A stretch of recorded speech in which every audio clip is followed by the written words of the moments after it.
तो ठीक है, आज हम चालू करते हैं आर्टिकल 20। हमारा जो फंडामेंटल राइट्स है ना, उसमें जो आर्टिकल 20 है, आर्टिकल 20 हमें बोलता है protection in respect of conviction for offence. देखो क्या होता है ना कि आर्टिकल 19 से लेके आर्टिकल 22 तक हमें जो अधिकार मिले हैं उसको बोलते हैं फ्रीडम के अधिकार। कौन से अधिकार? फ्रीडम। फ्रीडम के अधिकार, स्वतंत्रता के अधिकार बोलते हैं उनको। ठीक है, उनमें 19 हमने देख लिया। 19 1 A B C D E, F खत्म हो गया, जी है।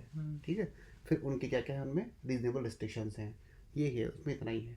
आर्टिकल 20 हमें ये कहता है कि आपको प्रोटेक्शन मिला है, किसमें? कि आपको कोई भी ऑफेंस में कन्विक्ट कर दिया जाए तब। अब देखो ऑफेंस क्या होता है? अपराध। क्या होता है ऑफेंस का मतलब? अपराध। अगर आपको किसी अपराध में कन्विक्ट मतलब दोषी ठहरा दिया जाए तो उस कंडीशन में आपको क्या क्या प्रोटेक्शन मिला हुआ है, समझ में आया? वापस समझाता हूँ मैं। अगर आपको पुलिस पकड़ ले जाए, आम भाषा में समझाता हूँ, पुलिस पकड़ के ले गई और आपको बोला कि आपने चोरी करी है, आपने किसी का मर्डर कर दिया है और आपको कन्विक्ट कर दिया गया, तो उस संदर्भ में आपको क्या क्या प्रोटेक्शन मिला हुआ है। तो उसमें देखो क्या क्या मिला हुआ है। एक तो आर्टिकल 20 हमें प्रोटेक्शन देता है उस कंडीशन में, protection against arbitrary and excessive punishment to an accused person. पहले तो ये है कि आर्बिट्ररी यानी मनमाना, कोई भी आप पे मनमाना मनमानी चीज़ें नहीं थोप सकता है। आर्बिट्ररी एंड एक्सेसिव पनिशमेंट, और जितना कानून बताता है ना उससे अधिक पनिशमेंट नहीं दे सकता है। ठीक है, टू एन एक्यूज पर्सन, किसी भी एक्यूज पर्सन को, चाहे सिटीजन हो, चाहे फॉरेनर हो, चाहे लीगल पर्सन हो, लाइक ए कंपनी और ए कॉरपोरेशन।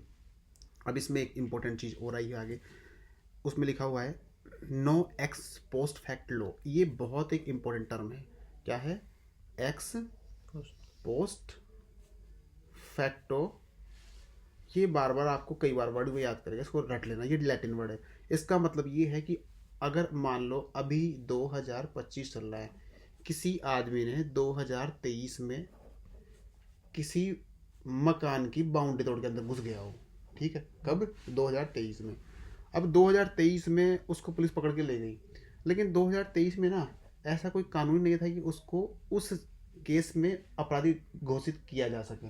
ठीक, लेकिन अब 2025 में ऐसा कानून आ गया, तो क्या अब कानून आ गया तो अब के कानून के हिसाब से उसको पुराने जुर्म की सजा दी जा सकती है क्या? नहीं, क्योंकि आज अगर कानून है तो आज के बाद अब अगर कोई उस कानून के उल्लंघन करेगा तो ही आप सजा दे सकते हो, इससे पहले नहीं। तो उसको बोलते हैं नो एक्स पोस्ट फैक्टो लो। पोस्ट फैक्टो यानी काम पहले हो चुका है और लो अब आया है, तो आज के कानून के हिसाब से आप पुरानी सजा नहीं दे सकते। ठीक है, अब इसका रियल लाइफ में एग्जाम्पल देखो। अगर मान लो अभी मोटर व्हीकल एक्ट आया, तुमने सुना है इसका नाम? Motor vehicle act. ये मोटर व्हीकल एक्ट मान लो, मैं मुझे एग्जैक्टली याद नहीं, मैं लिख के देता हूँ, उसमें 2023 में आया नया मोटर व्हीकल एक्ट। इसमें क्या लिखा हुआ है कि हेलमेट नहीं पहनने पर 1100 रुपये का जुर्माना। ठीक है, अब पुलिस ने किसी आदमी को बिना हेलमेट के 2020 में पकड़ा था। कब पकड़ा था? 2020 में। अब उस आदमी ने उस केस को सुलझा है नहीं, वो कोर्ट में चल रहा है केस। अब आ गई 2025 हो गई केस चलते चलते। ठीक है, और उस टाइम जो पुराना मोटर व्हीकल एक्ट था उसके हिसाब से 100 रुपये जुर्माना था। अब 2025 में जब फाइनल डिसीजन कोर्ट का आया, कोर्ट ने बोला 1100 रुपये जुर्माना दे दो मोटर व्हीकल एक्ट के तहत। तो आदमी क्या बोलेगा कि अभी जो मोटर व्हीकल एक्ट चल रहा है 2025, वो तो मेरे लागू ही नहीं होता, मेरे तो पुराने वाले लागू होता है, तो पुराने वाले के हिसाब से 100 रुपये जुर्माना होना चाहिए, ये होगा ना। तो उसको बोलते हैं ex post facto, ex post facto law नहीं लागू होगा। ठीक है, ये है इसके अंदर। तो हम लोग जो थे एक्स पोस्ट फैक्टर समझ में आया। अब इसमें ये कहा गया है कि no person shall be convicted of any offence except for violation of a law in force at the time of the commission of the act. मतलब कोई भी पर्सन को आप कन्विक्ट नहीं कर सकते किसी नए लॉ के हिसाब से जब उसने पुराने टाइम पे कोई क्राइम कर दिया हुआ हो। ठीक है, not subject to a penalty greater than the prescribed by the law. और पेनल्टी भी आप ज़्यादा नहीं लगा सकते जितने की लॉ बताता है। Eight the time of the commission of an offence, commission मतलब जब उसने अपराध किया है उस टाइम जो लॉ था उसमें कहा गया कि इसको 5 साल की जेल है, आप उसको कोर्ट में ले गए उसको 7 साल की जेल सुना दिए, मनमानी नहीं चलेगी कोर्ट की, ये तुम्हें अधिकार मिला हुआ है। ठीक है, जितना है उतना ही। The limitation is impose only with respect to criminal law not civil law, तो टैक्स लॉ। ये भी इंपॉर्टेंट बात है। देखो लॉ दो टाइप के होते हैं, एक होता है क्रिमिनल लॉ, एक होता है सिविल लॉ, और उसको टैक्स लॉ बोलते हैं। क्रिमिनल लॉ वहाँ लागू होता है जहाँ अपराध हुआ है, जब वायलेंस हुई है, जहाँ मार पिटाई, रेप, मर्डर ये सब हुआ है। एक होता है सिविल लॉ, उसमें टैक्स लॉ आता है, आपने चोरी किया है टैक्स का पैसा, ठीक है, या आपने कहीं करप्शन किया है, या आपने आय से ज़्यादा पैसा कमा लिया तो ईडी आपके पीछे लगी, तो वो सब में सिविल लॉ लगते हैं। तो वहाँ वो लिमिट इम्पोज नहीं है। वहाँ क्या है, वहाँ पे टैक्स लॉ चलता है। तो वहाँ पे ईडी चाहे तो तुम्हारे ऊपर जुर्माना लगा सकती है, 5,000 की जगह 5 लाख भी लगा सकती है, उसका कोई लिमिट नहीं है, ठीक है। लेकिन क्रिमिनल लॉ के अंदर जितना कानून कहता है उतनी सज़ा मिलेगी, और जिस टाइम जो कानून प्रिवेलेंस रहेगा, चलन में रहेगा, उसके हिसाब से सज़ा मिलेगी। नए कानून के हिसाब से पुराने आम पे सज़ा नहीं मिलेगी। पहला तो ये हो गया।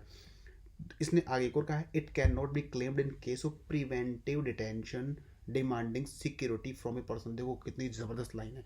पहले तुम्हें यहाँ ये समझना है कि प्रिवेंटिव डिटेंशन क्या होता है, ठीक है। देखो प्रिवेंटिव का मतलब होता है कोई चीज़ को रोकने के लिए, और डिटेंशन का मतलब होता है किसी आदमी को तुम पकड़ के बिठा दो, गई जेल में ले जाके बिठा दो। अब क्या रोकने के लिए, मान लो तुम्हारे यहाँ पे इलेक्शन चल रहे हैं, इलेक्शन घोषित हो गए, अब तुम्हें लगता है कि इस इलेक्शन में कुछ 10-15 लोग हैं जो तुम्हारे एरिया में हिस्ट्री टाइप के हैं, वो गड़बड़ी कर सकते हैं। तो पुलिस ने क्या किया, वहाँ के एसडीएम ने ऑर्डर निकाल दिया कि इन लोगों को उठा के जब तक इलेक्शन चले उठा के पटक दो जेल में, ठीक है। तो उसको बोलते हैं प्रिवेंटिव डिटेंशन। आपने पहले ही अपराध को रोक दिया, प्रिवेंट कर दिया, रोकने के लिए डिटेंशन कर दिया उनका, ठीक है। उसको क्या बोलते हैं, प्रिवेंटिव डिटेंशन। एक होता है प्यूनिटिव डिटेंशन। क्या होता है, प्यूनिटिव। प्यूनिटिव का मतलब सजा, किसी को सजा मिली है इसलिए उसको डिटेंशन कर दिया।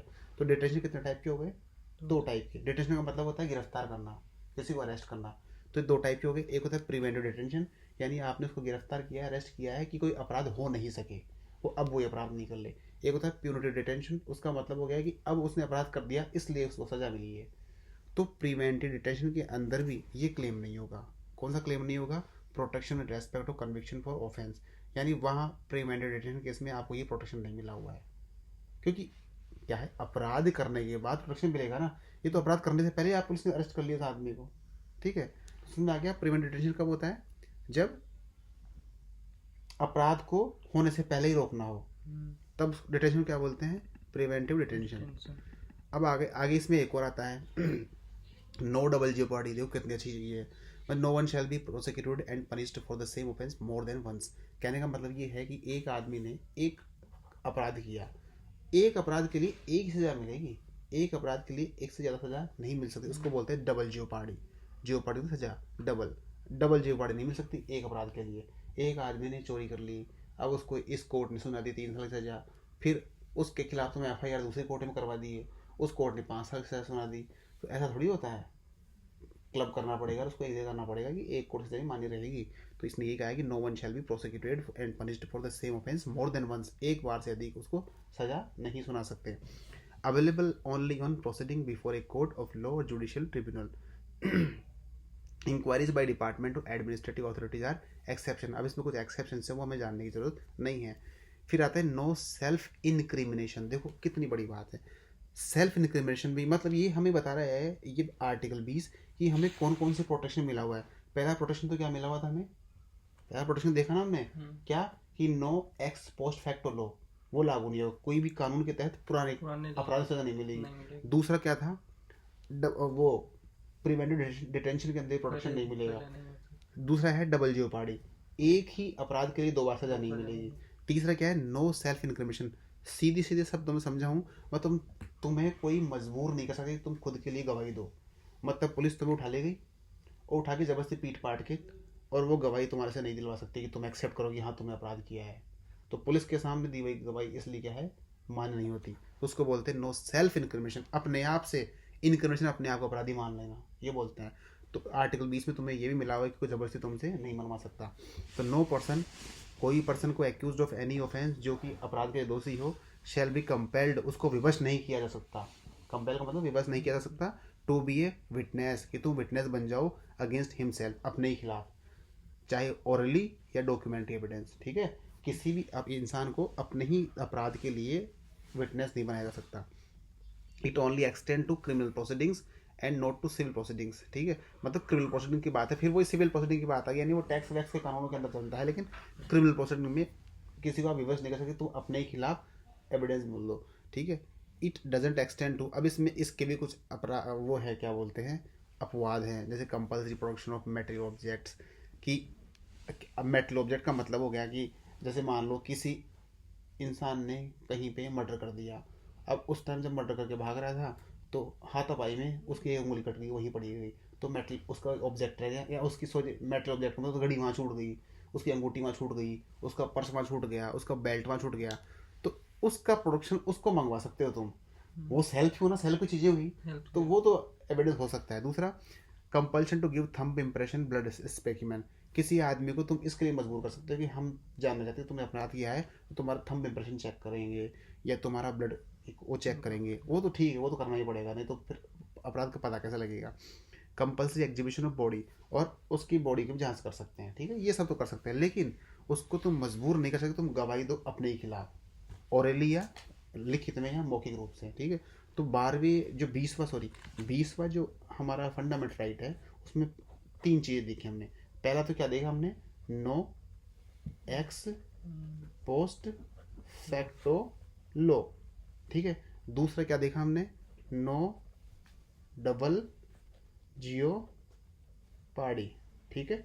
और तीसरा क्या देखा हमने, नो सेल्फ इंक्रिमिनेशन, इंक्रिमिनेशन, वो डिटेंशन वाला पहले के अंदर ही था, ठीक है। ये 3 चीज़ें हमने देखी, ये 3 हमें क्या मिलेगा, अधिकार मिलेगा, किसमें, जब आपको कौन क्या करता है, कोई आपको डिटेंशन करता है, अरेस्ट करने के, अपराध, कोई आपको कन्विक्ट कर देता है, क्या करता है, कन्विक्ट यानी अपराधी घोषित कर देता है, तो उस कंडीशन में आपको 3 अधिकार मिले हुए हैं, ठीक है।